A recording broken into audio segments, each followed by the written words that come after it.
दुर्गसुतप्रचोदयात् धीमहि तन्नो गुरुः प्रचोदयात्।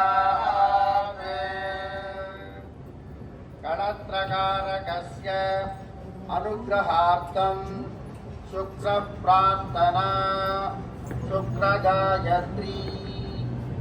ॐ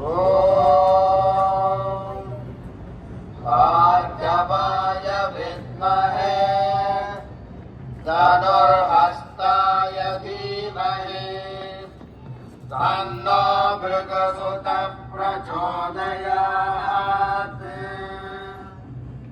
जन्मपत्रिकायां दोषस्थाने स्थित कुजशान्त्यर्थं कुजगायत्री। ॐ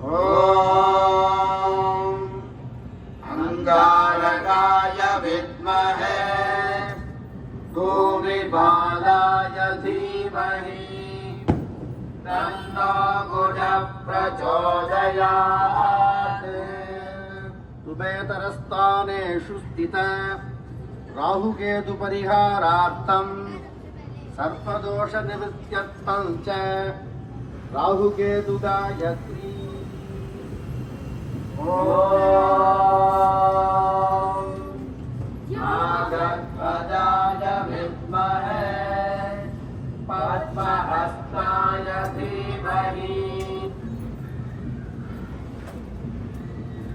सौमाङ्गल्यं प्रार्थना।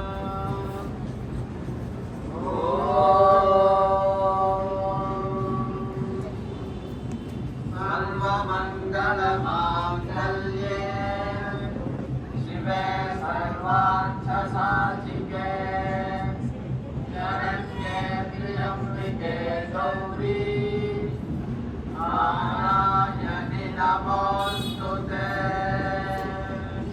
सौमाङ्गल्यसिद्ध्यर्थे गुरुकटाक्षार्थम् अनुग्रहार्थं च गुरो प्रार्थना।